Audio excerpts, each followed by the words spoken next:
Hello everyone, welcome to the introductory topic of strategic management. This is an interesting course that deals with issues such as how a business can be most successful, or in another word, how it can achieve and sustain competitive advantage. In this first topic, I'm going to introduce some vital concepts associated with business strategy. While doing so, I will focus on the process of strategy development that is more likely to lead to the competitive advantage of a business. This knowledge is critical for managers as it does not only assist them about how they can effectively develop strategy, which has the capacity to create competitive advantage, but this knowledge will also serve to establish the context within which the subsequent topics of strategic management fit. So at the end of this introductory topic, you should be able to appreciate the value of business strategy and what role top-level managers can play in the strategy development process. Explain what is meant by competitive advantage, which is basically the focus of business strategy. Discuss the role of managers at different levels within the organization in developing the right strategy which is capable of creating sustained competitive advantage. Identify the steps in a rational, normative, or formal strategic planning process. Discuss the dangers of planning and how these dangers can be avoided, and also understand the cognitive biases that may lead to poor strategic decisions and what are the ways we can overcome them.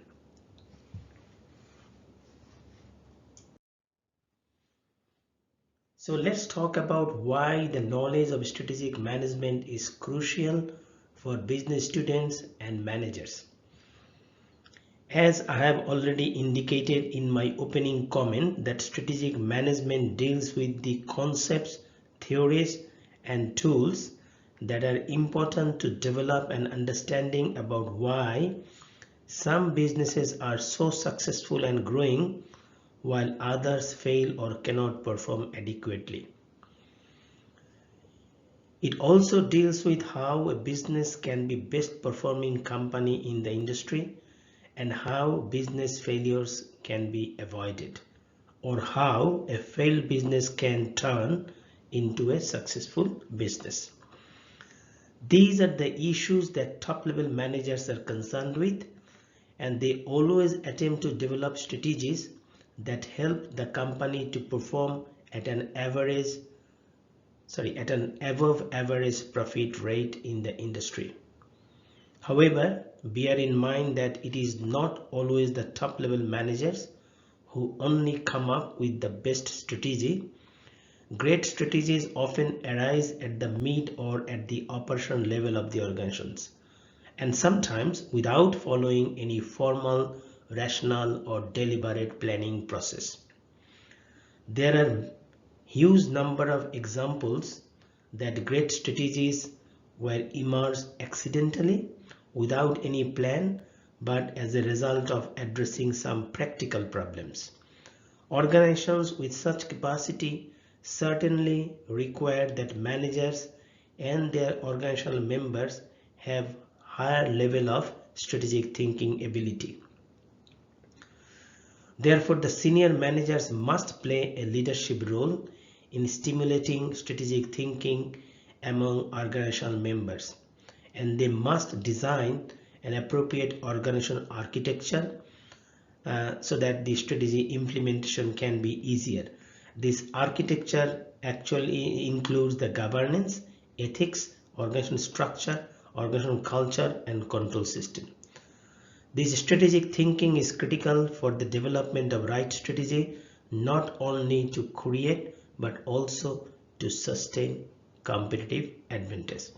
And top level managers can create an enabling environment so that the strategic thinking capacity of people in the organizations is enhanced.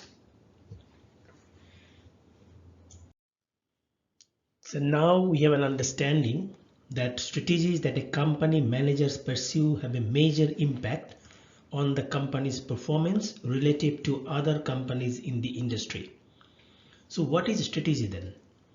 For the reason of simplicity, we define it as a set of related actions that managers take in an effort to attain superior performance or competitive advantage.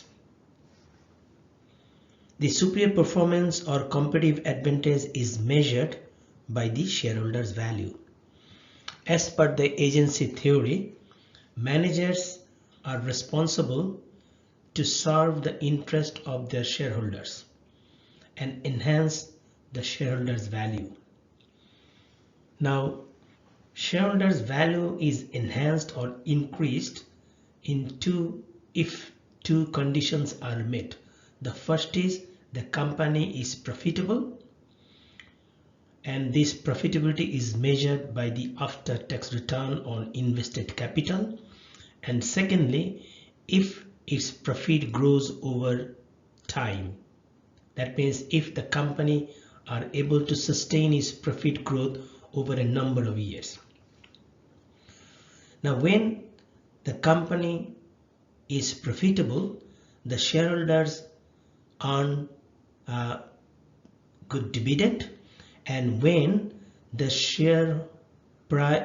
company's profitability grow over times, that means the share price also grows over times, and that is how the shareholders make capital gains on their shares. So this is the two ways the share values is increased. So if managers aim to create competitive advantage, they must focus on enhancing company's profitability and profit growth, and they must adopt strategies that can increase these two things, profitability and profit growth. Along with the concept of strategy, the other crucial concept that we should be familiar with is competitive advantage. This is because the core focus of strategic management is to gain and sustain competitive advantage. So how do we gain it and how we can sustain it over a number of years? Managers must be capable in managing the company's strategy making process effectively, so that they can not only gain competitive advantage but also sustain it for a longer period of time. So what is a competitive advantage? When a firm's profitability is greater than the average profitability for all firms in the industry, we can say that the company has a competitive advantage over its competitors. Let's assume that the banking industry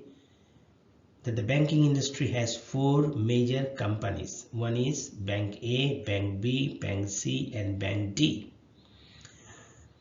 And the average profit of this industry is 25%. Some company makes more than 25%, some company makes maybe 20% or 15%. Any bank in this industry making more than 25% profit is said to have achieved competitive advantage.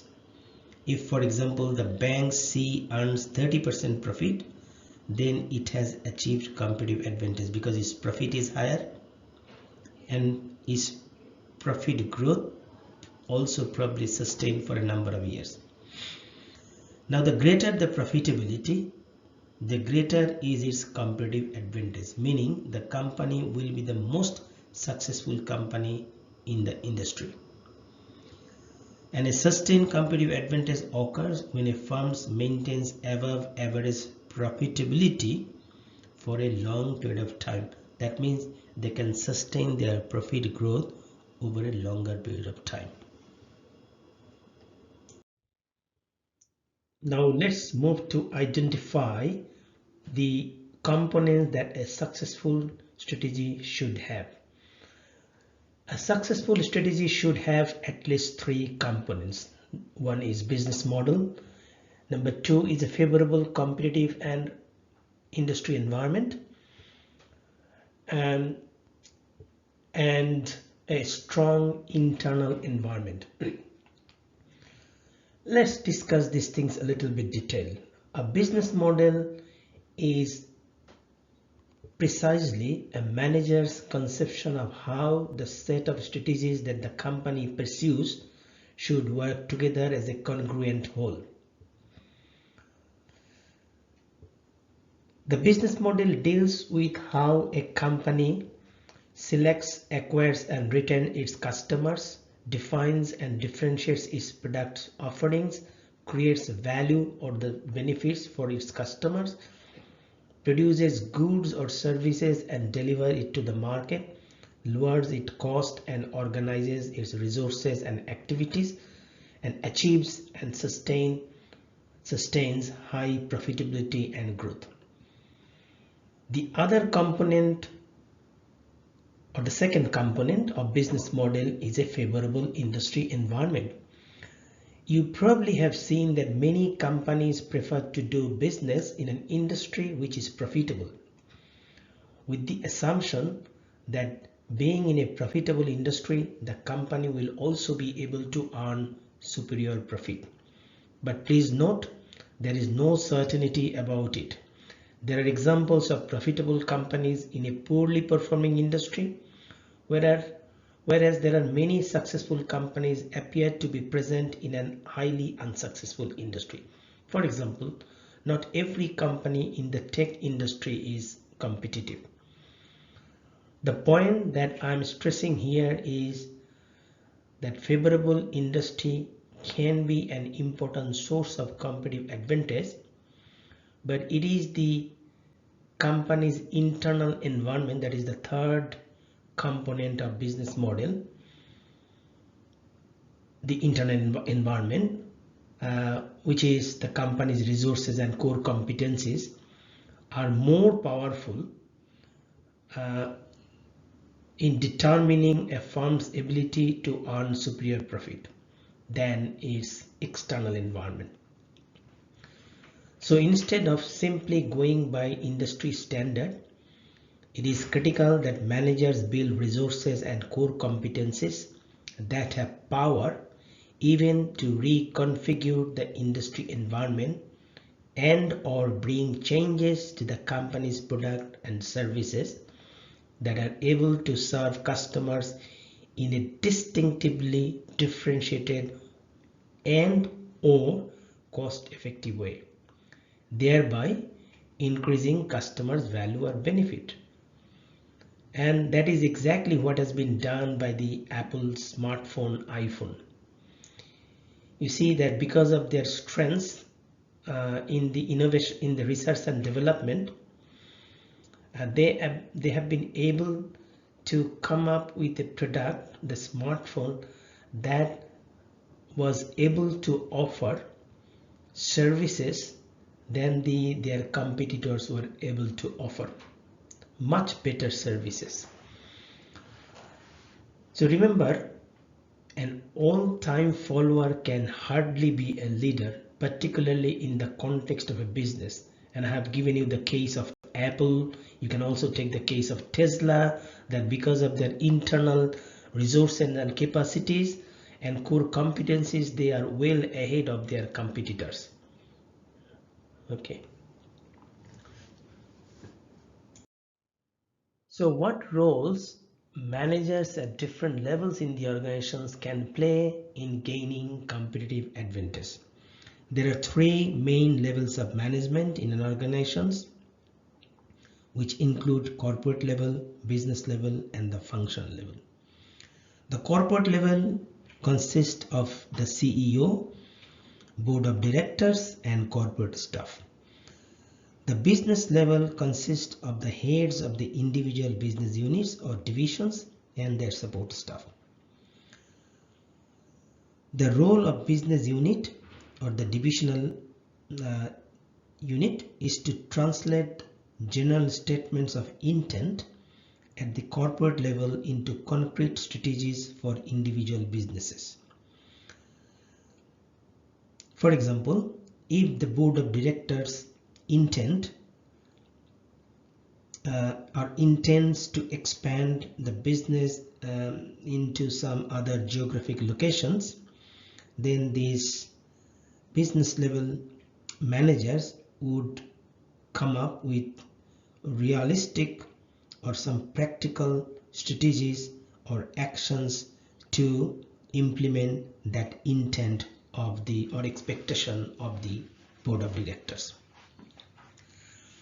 The first two levels are in fact general managers, and they are responsible for the overall performance of the organizations or for one of its major self-contained divisions. But their strategic roles differ depending on their sphere of responsibility. The third group of managers are called functional level managers, which consist of managers of specific business operations such as research and development department, operations, marketing and sales department. The functional managers too have a specific role, though of a different kind. So the most important role that they play is to implement the corporate and business level decisions. That is their first role. They also develop strategies that are functional strategies that help fulfill business and corporate level strategic goals. But interestingly, they also provide most of the information that are required by the business and corporate level general managers to formulate strategies. Although traditionally the general managers are believed to be responsible for strategy formulation, but in practice the functional level managers often provide relevant input and ideas to general managers which are critical for the development of appropriate strategies. Functional managers are able to provide such information since they interact directly with the company's customers, which is difficult for typical general managers as they have almost no connections with their customers in most of the cases. So they are unfamiliar with the customer needs and wants unless the company has a handful of customers or it is very small in size and the managers deal directly with customers. So now let's move to the strategy making process. The strategic planning or making process involves 5 steps. It begins with the selection of company's mission and goals, values and vision. Second is the analysis of the organizational external competitive environment to identify the opportunities and threats, and then analyze the company's internal operating environment in order to identify the strengths and weaknesses in terms of its resources, capacity and core competencies. Based on this analysis of external and internal environment, which is normally referred to SWOT analysis, we then choose different levels of strategies, which could be in the functional, corporate, global or business level strategies. And finally, we put our strategic plan into action, which is strategy implementation. Although these are 5 steps, but broadly it can be discussed under 2 major components. One is strategy formulation, which involves the selection of strategies based on analysis of an organization's strengths and weaknesses and its external and internal environment. These strategies should also be consistent with organizational mission and goals, and their strategies should also be congruent, and they should constitute a viable business model. Now, the traditional concept of the strategic planning process is one that is rational and deterministic and orchestrated by senior managers It also stresses the need for formalization of planning, but bear in mind that strategies may also emerge through other mechanisms without any rational or deliberate or formal planning process. So formulation may not necessarily be the right word to use when we talk about strategy, because strategies often form. So from this perspective, strategy development can be a more appropriate term to use. Regardless, we recognize that formal planning helps companies make better strategic decisions sometimes, and the use of decision aids can help managers make better forecasts. However, as I said, we must also keep in mind that formal strategic planning systems do not always produce the desired outcome. Now, the second component of strategy making process involves the implementation of strategy, that is putting strategies into action, which involves the designing of appropriate governance and ethics, designing of an appropriate organizational structure, designing the appropriate organizational culture, and the control system. This figure presents the whole strategic planning process, or strategic management process, I would rather say. Each step in the figure constitutes a sequential step in the process. At each round or cycle of the planning process begins with a statement of the corporate mission and major corporate goals. The mission statement then is followed by the foundation of strategic thinking, that is external analysis, internal analysis, and strategic choice, or making strategic choice. The strategy making process ends with the design of a organization structure and culture and control system necessary to implement the organization's chosen strategy. Now, some organizations go through a new cycle of the strategic planning process every year. This does not necessarily mean that managers choose a new strategy each year. In many instances, the result is simply to modify or reaffirm a strategy and structure already in place. The strategic plans generated by the planning process generally project over a period of 1 to 5 years, and the plan is updated or rolled forward every year. In most organizations, the results of an annual strategic planning process are used as input into the budgetary process for the coming year, so that strategic planning is used to shape resource allocations within the organizations.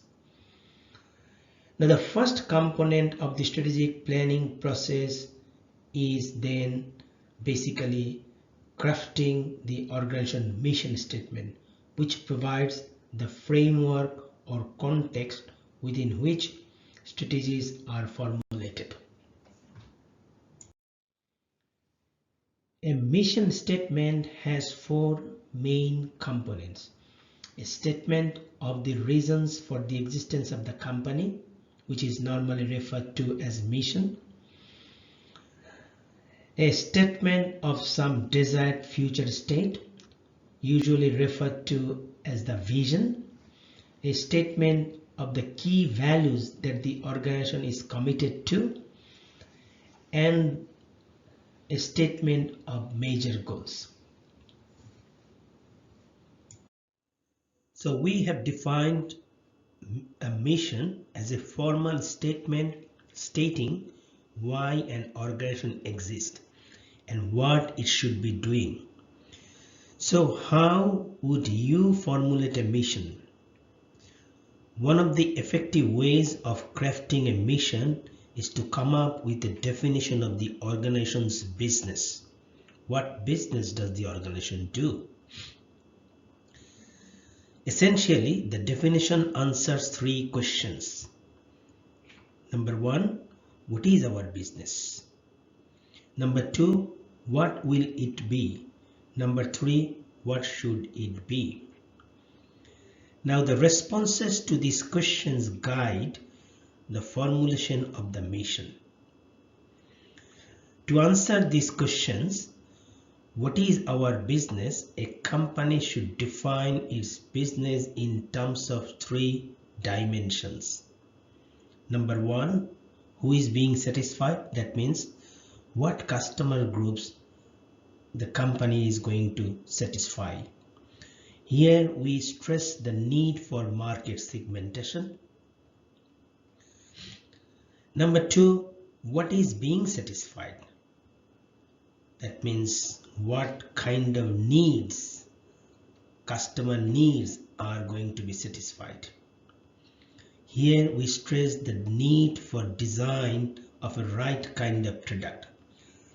And number three, how customers' needs are being satisfied. That is, what skills, knowledge, or distinctive competencies are required to develop excuse me, to satisfy customers' needs. Here we stress the need to develop general and or functional level core competencies. So now we know what a mission is. It is basically the reasons for a company's existence. So let's define the other few components of a mission statement. So the first one is vision, which lays out some desired future state or what the company would like to achieve in future. It is essentially the dream of the future state of the company. Dream is often difficult to articulate adequately. However, there are leaders or managers who have overcome these challenges, like for example Steve Jobs or Elon Musk. Steve Jobs with his smartphone and Elon Musk with his electric vehicle, they knew that they are going to change the whole macroeconomic and national and global factors. People are now using mobile phone for everything these days. Now, values of a company state how managers and employees should conduct themselves, how they should do their business, and what kind of organization they should build to help a company achieve its mission. Should they be respectful to their customers, for example? Should they reward organizational workforce for being innovative and creative? Now, values are the foundation of a company's organizational culture. And the third component of a mission statement is goals. Corporate goals are a more specific statement about the desired future state or an objective to be achieved. As I mentioned earlier, that visions are difficult to articulate. However, well-constructed goals can be precisely articulated. It should be measurable, it should address crucial issues, and it should also be challenging but realistic. And every goal should have a specified time horizons for completion. Follow the SMART principles in setting company's goal. Also remember, too many goals may shift managers' focus from the core goals to some minor goals.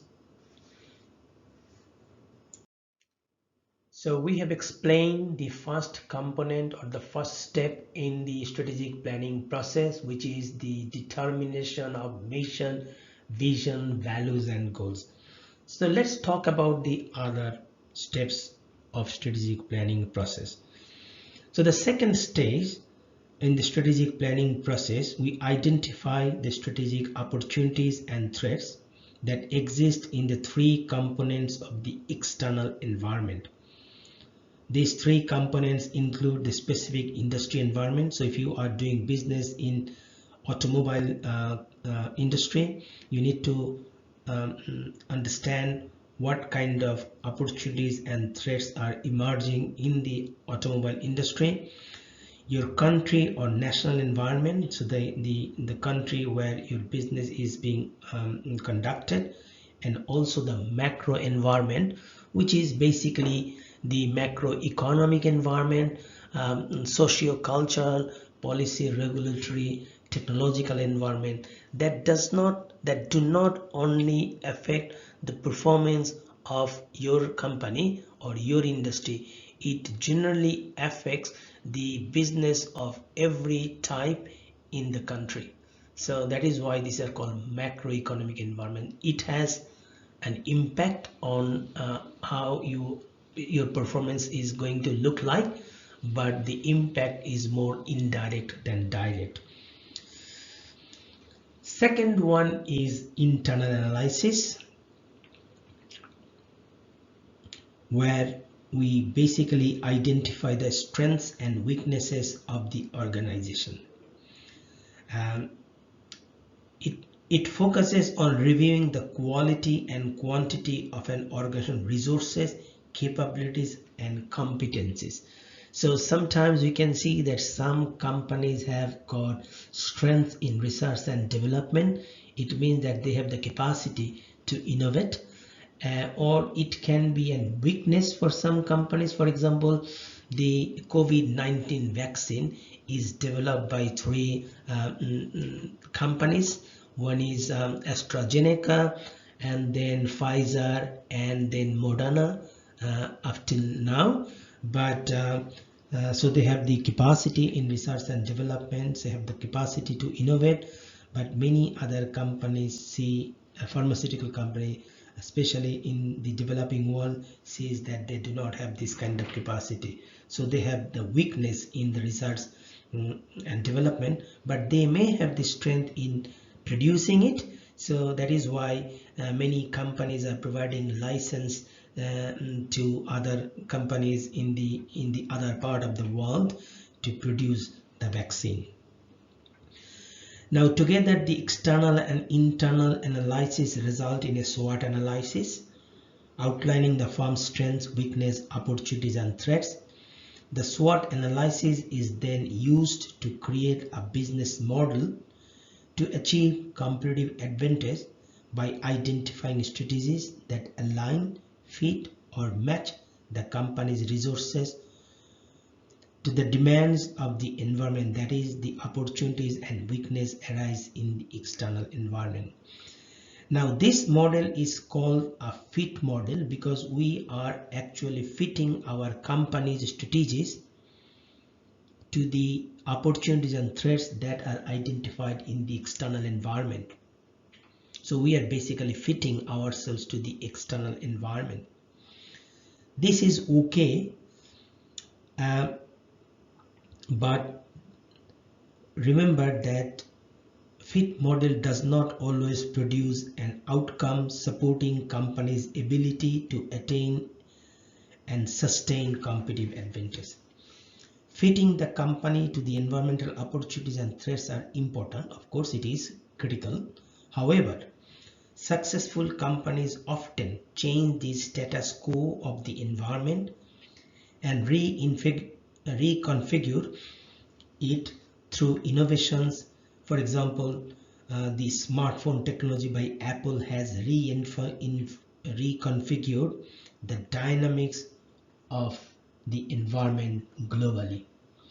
So now customers cannot live without any smartphone because they are depending so much on this smartphone compared to the traditional phones that we used to use just to call and texting message purposes. Now the next one is making strategic choice, and we make three different kind of strategies based on our analysis of the internal and external environment. We make actually four different types of strategy. One is functional, business, corporate, and global strategies. Now functional level strategy is directed at improving the effectiveness of functional operations within a company, such as manufacturing, marketing, materials management, research and development, and human resources. For example, how we can cut down our cost while we are producing our product. So that would be a more like a manufacturing strategy. How we can reduce our customer defection rate. That means our customers are not leaving us and buying product from other competitors, which could be a marketing strategy. Research and development, how we improve our innovation capacity. So when we take some strategies to improve the functions of a company, that is called functional level strategies. The business level strategy, in a simple sense, is targeted to find out how a company should compete in the market. So company here basically decide whether they should be using cost leadership or differentiation strategies to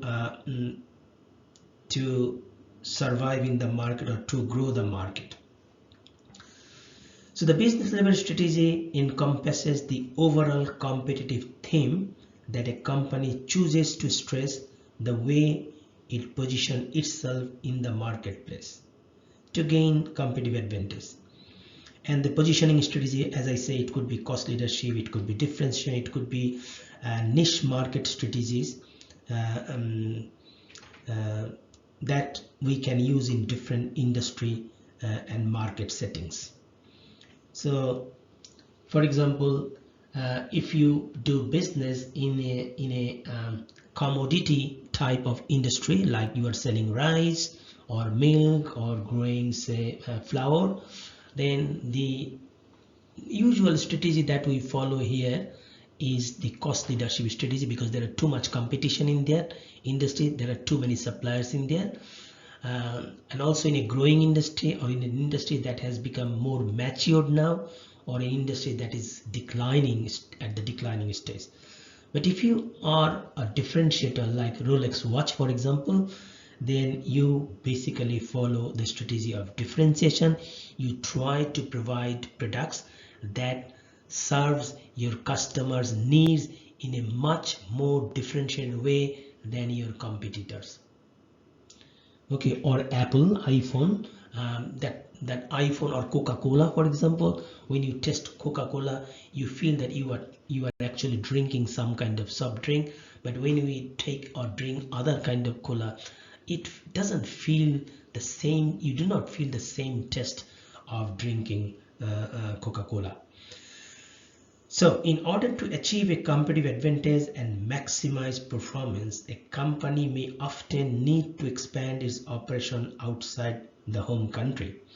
So there we follow a global strategy. So the global strategy addresses how to expand operation outside the home country, and these may include global strategies, international strategy, transnational strategies, and depending on like the local customers conditions, we can have different kind of strategies in there. Now the corporate level strategy, the final one, deals with the scope of the business. That is, what business should we be engaged in to maximize the long-term profitability of the organization. For example, do we grow tomato or potato? Do we sell real estate, or we sell cars? Do we publish books, or we provide internet services? That is corporate level strategies. Now once we decide that we'll be in the internet providing business, then your business level strategy should either be about cost leadership or differentiation, or it could be one of the offshoots of these two strategies. Now these corporate level strategies also involve some other decisions about how we should be expanding our business, or It could include strategies like vertical integration, diversification, strategic alliance, acquisition, or some combination thereof. I just would like to stress that strategies identified through a SWOT analysis should be consistent with the mission and major goals of the organization. And I also repeat this that they should also be congruent with each other so that we can develop a viable business model.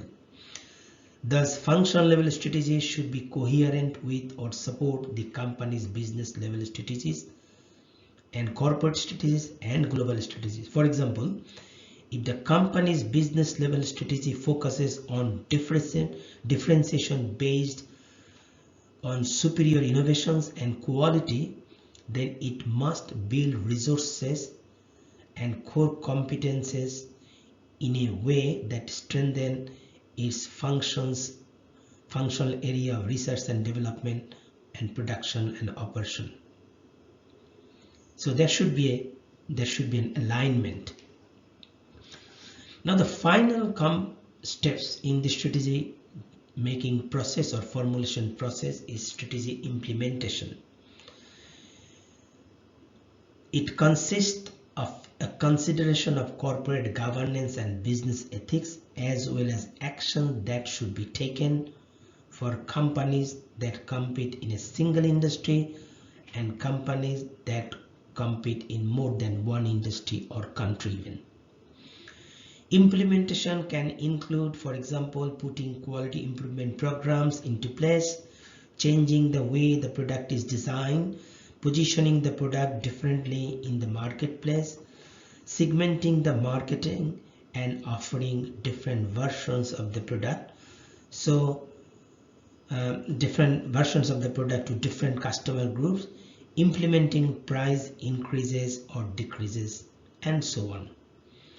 It also entails designing the best organization structure, culture, and control system to support a chosen strategy.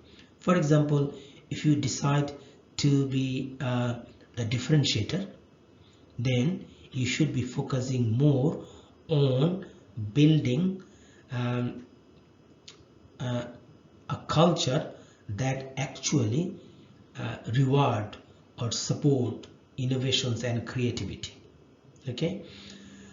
The feedback loop indicates that the strategic planning process is ongoing. It never ends. Managers evaluate the results and decide whether to reaffirm the strategy or make adjustment. The planning model or the formal planning model that we just discussed suggests that a company's strategies are the result of a plan. That is, the strategic planning process is rational and highly structured, and that top level management orchestrates this process. That is, it is more like a top-down process. Several scholars have criticized this formal planning model for three important reasons. Number one, the unpredictability of the real world. Number two, the role that lower level and mid-level managers can play in the strategic management process. And number three, the fact that many successful strategies are often the result of serendipity. Let's discuss these things a little bit detailed. First of all, we live in a world in which uncertainty, complexity, and ambiguity dominate, and in which small chance event, for example COVID-19 or a government decisions to promote electric vehicles, can have larger and unpredictable impact on strategic outcomes. In such circumstances, even the most carefully thought out strategic plans are prone to being rendered useless by rapid and unforeseen changes. In an unpredictable world, being able to respond quickly to changing circumstances and to alter the strategies of the organization accordingly is paramount. Another criticism level at the rational planning model of strategy is that too much importance is attached to the role of top management, particularly the CEO. An alternative view is that individual managers deep within the organizations can and often do exert a profound influence over the strategic direction of the firms. As we have seen earlier, that functional managers can come up with good strategic ideas, but this model does not approve that model or that kind of process. And finally, many successful strategies are often the result of serendipity, not as an outcome of the rational formal planning process. For example, the development of post-it pads, post-it notes probably, or post-it pads, and the Scotch Guard are all occurred accidentally without any planning process. Companies may miss profitable opportunities because serendipitous discoveries or events are inconsistent with their prior or planned conception of what their strategy should be. As I have been always saying, that strategies are not always formulated, often strategy forms. So this is why we are now going to talk about these two different kind of strategies. One is emergent strategies and deliberate strategies.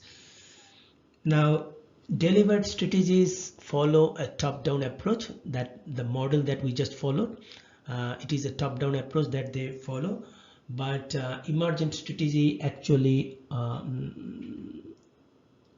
happens or forms for three reasons. So let's find out a little bit about these emergent strategies and deliberate strategies. Now, Henry Mintzberg's model of strategy development provides an encompassing view of what strategy actually is. Henry Mintzberg is a guru in strategic management, and he is also a professor of McGill University in Canada. According to him, a company's realized strategy is the product of whatever planned strategies are actually put into action, which is the company's delivered strategies, and any unplanned or emergent strategies. Now, in Mintzberg's view, many planned strategies are not implemented because of unpredicted changes in the environment.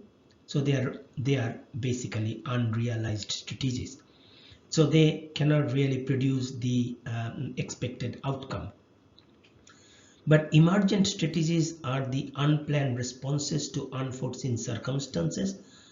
They arise from autonomous action by individual managers deep within the organization. They emerge from serendipitous discoveries or events, or from an unplanned strategic shift by top-level managers in response to changed circumstances. You probably have noticed that many universities have adopted the strategies of blended learning or online delivery due to the changing circumstances in the macro environment or the global environment, which is COVID-19. We can see that many universities have now shifted their strategic positioning. Now, Mintzberg maintains that emergent strategies are often successful and may be more appropriate than intended strategies. As we have seen, the intended strategy get unrealized most of the time because the premises that we considered in developing that strategies probably have changed now. Successful strategies can often emerge within the organization without prior planning and in response to unforeseen circumstances. As Mintzberg has noted, strategies can take root wherever people have the capacity to learn and the resources to support that capacity. In practice, the strategies of most organizations are likely a combination of the intended and emergent strategies. So the message for management here is that it needs to recognize the process of emergence and to intervene when appropriate, relinquishing bad emergent strategies and nurturing potentially good ones. To make such decisions, managers must be able to judge the worth of emergent strategies. They must be able to think strategically. Although emergent strategies arise from within the organization, without prior planning, top management must still evaluate emergent strategies.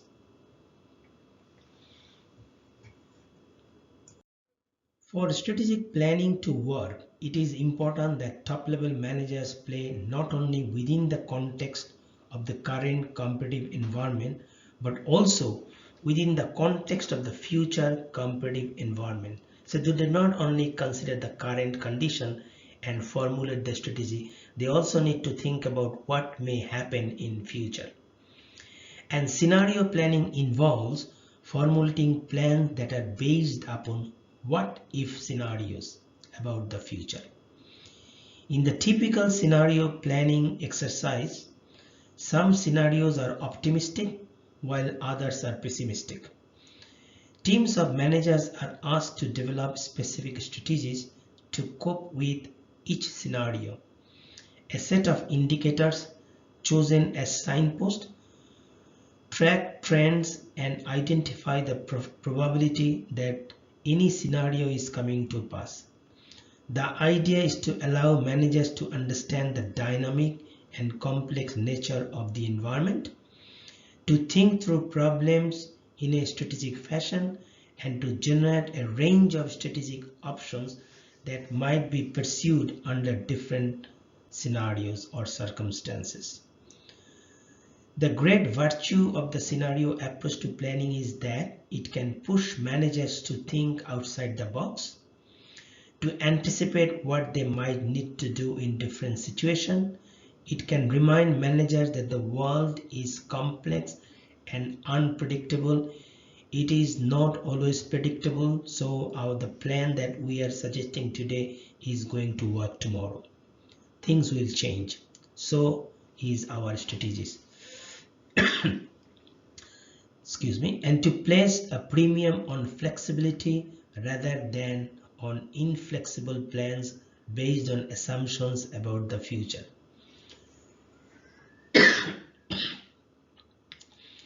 A mistake that some companies have made in constructing their strategic planning process has been to treat planning exclusively as a top management responsibility.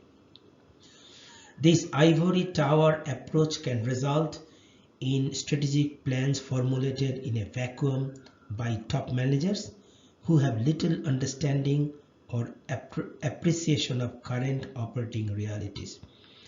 The ivory tower concept of planning can also lead to tension between corporate, business, and functional level managers. In fact, successful strategic planning should encompass managers at all levels of the corporation, as we have stressed this in earlier slides.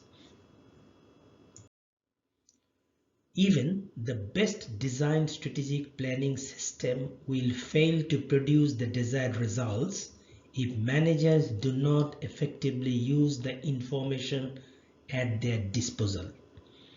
One important way in which managers can make better use of their knowledge and information is to understand how common cognitive biases can result in poor strategic decision making. Cognitive biases are systematic errors in human decision making. They arise from the way people process information. For example, there is a tendency among general or top-level managers to overestimate one's ability to control events. Similarly, decision makers having committed significant resources to a project commit even more despite receiving feedback that the project is not working or it is failing. A more logical response would be to abandon the project and move on rather than escalate commitment. I have included few other cognitive biases in that table. So the existence of cognitive biases raises a question.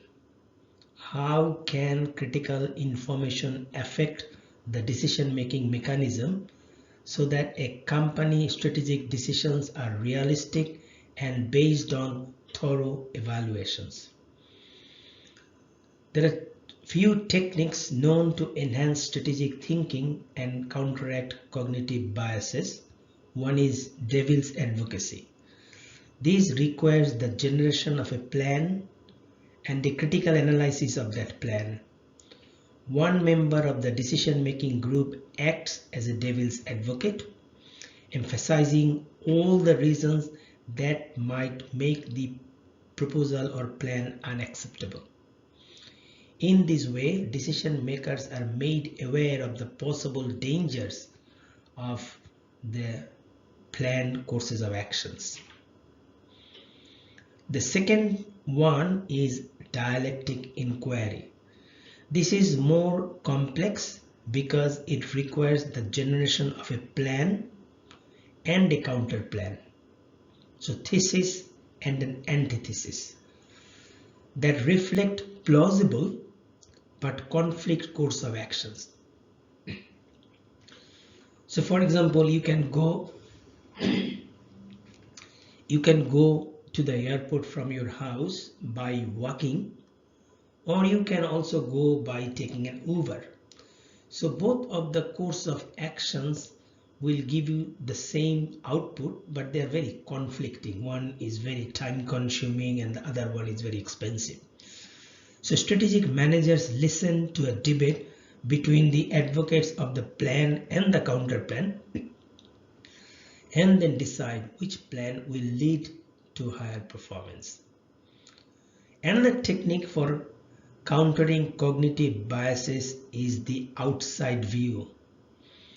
This requires planners to identify a reference class of analogous past strategic initiatives, determine whether those initiatives succeed or failed, and evaluate the project at hand against those prior initiatives. So if you have the similar kind of project previously, and if you have some kind of lessons learned in that project actually failed due to some conditions in there, so you can use that lessons learned because it is a similar kind of project to decide whether the new project that you are thinking of adopting should actually be adopted.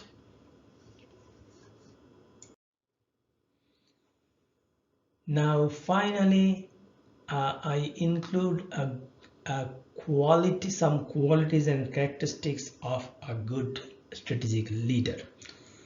These are qualities for any good people who want to be successful in their life, but it is not always guaranteed. But let's focus on some of the issues that are really important. A leader should be able to have a dream. They should have a vision. They should have a dream of bringing their or taking their company into some future state. Normally, when we say, where do you want to see your company in future, they normally say that we want to be the #1 company in the industry. So that is a very good vision. You have to have a challenging vision. Otherwise, as I say, if there is no challenge, you do not feel motivated to do any work. Second one is articulation of a business model. Very important. If you cannot articulate how the different strategies at different levels like functional, business, corporate and global are consistent to each other and they are considered as a whole, congruent, then you can see that you probably try to serve your customer in a differentiated way, but in another way you are also trying to cut down the cost, so you fire all the scientists that you have in the research and development, so they are not consistent. So you should have a good understanding and articulation of your business model. Commitment important. Without commitment nothing is going to happen. You have to be really committed to achieve that goal. Being well informed. Without information, of course, strategy, any strategy that you make, you need to have information about the external environmental opportunities and threats, and internal environmental strength and weaknesses. Without this information you cannot really come up with some good strategies. Willingness to delegate and empower. So previously or traditionally managers were acting like a transactional leader. That means, hey employee, you work for me, I will give you the salary, that's it.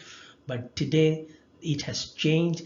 It is increasingly recognized that managers need to delegate power and responsibility to their mid-level and lower level managers and operating employees, and they should empower them through enhancing their skills and knowledge and experience. Astute use of power. You have power, but do not overuse, do not misuse the power. Always be very careful in using your power. When you abuse the power, you may not be in that power anymore to develop and implement any strategy. And the final one is emotional intelligence. It your self-awareness, your self-regulation, and your motivation. If you are not motivated, if you cannot control yourself, then it is difficult for you to implement any strategies. And you should also have the empathy for people, like is like you should be feeling for other people. And you should also have social skills, like your negotiation skills, your networking skills, your interpersonal skills. That makes someone a good strategic leader. With that, I finish in here. I conclude the chapter 1. I will see you in the next session, which will be focusing on the external environmental analysis, which is the second step of strategic planning process. Until then, I wish you all the best. Thank you.